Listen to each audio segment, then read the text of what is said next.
السلام علیکم ورحمۃ اللہ وبرکاتہ۔ نحمده ونصلی ونسلم علی رسولہ الکریم، اما بعد فاعوذ باللہ من الشیطان الرجیم، ببرکۃ بسم اللہ الرحمن الرحیم۔ هل يستوي الذین یعلمون والذین لا یعلمون؟ صدق اللہ مولانا العظیم۔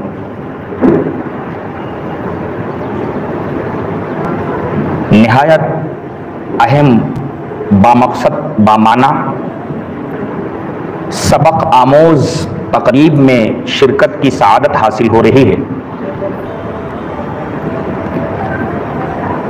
کہنے کے لیے یہ آج کی تقریب 2 سے 3 گھنٹے کی ہو سکتی ہے، لیکن انجینئر دانش فیضان کے اب سے کچھ دیر پہلے وہ اسکرین پر بتائے گئے پروگرام کے سمجھنے کے بعد یہ یقین ہو رہا ہے کہ یہ 2 گھنٹوں کا کارنامہ نہیں، ذہنی فکری کوششوں کا ایک لمبا سلسلہ ہے، جس کے نتیجے میں یہ مختلف مہینوں سے پروگرام چل رہا ہے، اور آج ان سارے پروگرام میں شریک ہو کر کامیاب ہونے والے بندوں کو ایوارڈ سے نوازا جائے گا، جس کی آج یہ تقریب چند گھنٹوں میں اختتام پذیر ہوگی۔ یہ بات حق ہے کہ کائنات کے رشد و ہدایت کے لیے اللہ نے جس آخری پیغمبر کا انتخاب فرمایا، اس عظیم پیغمبر کے بہت سارے القابات ہیں، اس میں سے ایک لقب ہے معلم۔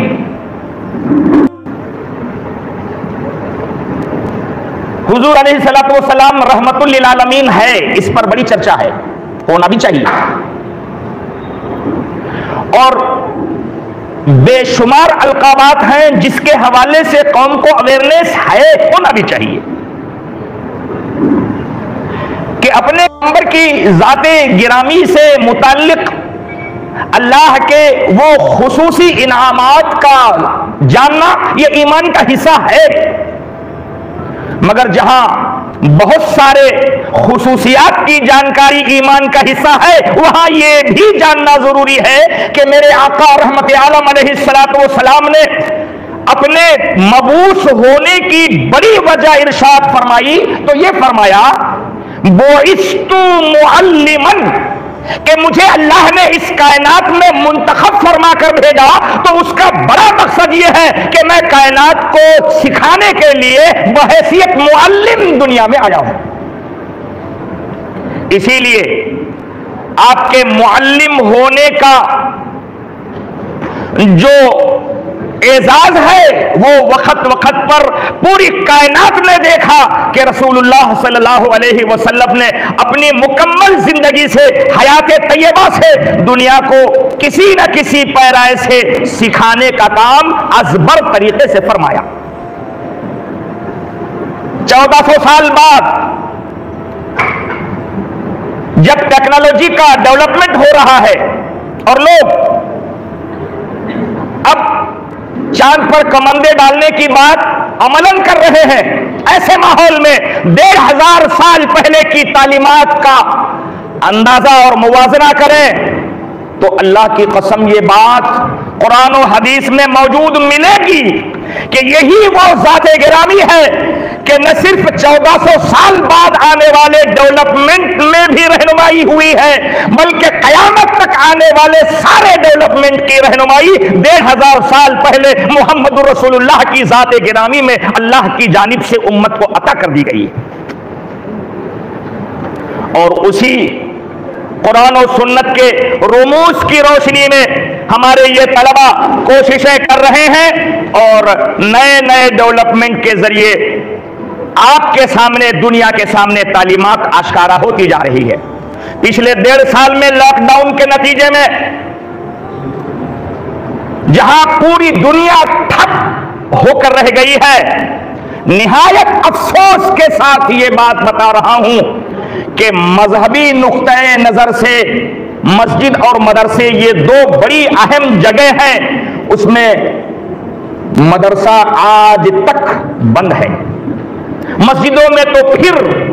کسی نہ کسی ذریعے حاضری ہو جا رہی ہے، وہ بھی دکھ کی بات ہے کہ کم حاضری ہے، مگر مدرسے بالکل بند ہے لاک ڈاؤن کے چلتے۔ باوجود اس پریشانی کے ہمارے ان بچوں نے آن لائن پروگرام، دینی نشریات کے ذریعے لوگوں میں دین کی بیداری کی جو کامیاب کوشش کی ہے، میں یہ سمجھتا ہوں کہ یہ ترقی آن لائن کے نتیجے میں لوگوں کو دوسرے راستے سے جوڑنے کے لیے ہوتی ہوگی، مگر ان بچوں نے اسی آن لائن کے ذریعے کو دین کا پہنچانے کا ذریعہ بنا کر گویا کہ لاک ڈاؤن کے نتیجے میں بھی دنیا کے دلوں میں دین کو پہنچانے کا جائز اور کامیاب یہ طریقہ اپنایا ہے۔ اس کے لیے میں انجینئر فیضان دانش کے پوری ٹیم کو دل کی گہرائی سے مبارکباد دیتا ہوں۔ گویا کہ اب اگر پابندیوں کی ہزار راہیں بھی تم کھولو تو پھر اس راستے سے ہماری یہ نسل دین کا پیغام پہنچانے کی کامیاب کوشش کر رہی ہے، اور وہ دین کبھی رکنے والا نہیں ہے۔ کسی کہنے والے نے کسی اور مقصد کے لیے شعر کہا تھا، مگر ان کی کاوشوں کے نتیجے میں مجھے یہ بات یہاں بہت صادق محسوس ہوتی ہے کہ اگر سنگ گرا کچھ اور بھی تم راہ میں ڈالو، اگر سنگ گرا کچھ اور بھی تم راہ میں ڈالو، مگر یہ قافلہ اب تیز قدم ہو کے رہے گا۔ تو یہ قافلہ تیز قدم ہونا ہی چاہیے۔ میں جس دین اور اسلام کی اپنے دل دماغ میں جولانیت محسوس کرتا ہوں، وہ دین، وہ اسلام دنیا کے کسی بھی انسان کو اٹریکٹ کرنے کے لیے کافی ہے۔ شرط یہ ہے کہ اسلامی اصول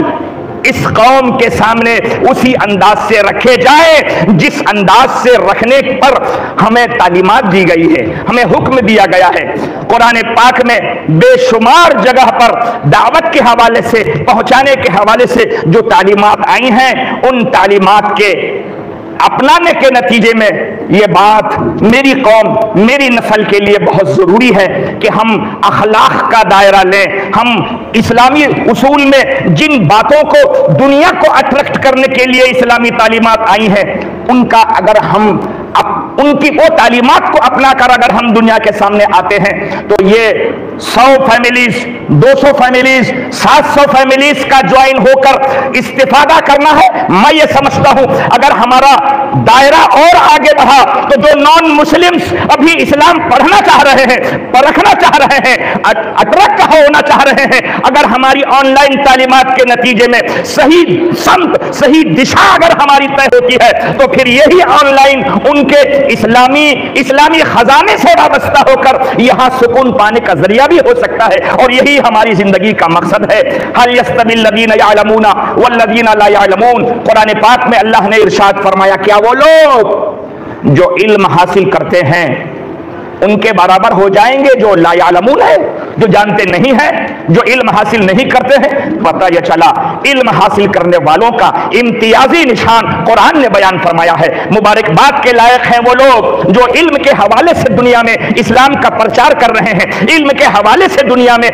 بتانا چاہ رہے ہیں کہ اصل اسلامی تعلیمات یہ ہے۔ جس قرآن کی ابتدا 6666 آیتوں کے نزول ہونے کا کنفرمیشن ہے قدرت کی بارگاہ میں، اس قدرت نے وہ 6000 سے زائد آیتوں میں سب سے پہلی آیت کا نزول قدرت نے انتخاب فرمایا تو اس میں اقرا والی آیت کو 1 نمبر پہ رکھا۔ تو یہ اقرا والی آیت کا 1 نمبر پہ رکھنا قدرت منشا بتاتا ہے کہ آیتیں تو بہت آئیں گی، احکامات تو بہت آئیں گے، آپ کے وقت پر رہنمائی کرنے کے لیے ہزاروں آیتیں ہوں گی، مگر قرآن کا انتخاب کے لیے پہلی آیت کا انتخاب کرنا اور اس میں اقرا والا مضمون آنا بتاتا ہے کہ یہ قوم اقرا کے ذریعے دنیا کو پڑھائے گی، دنیا کو سمجھائے گی، دنیا کے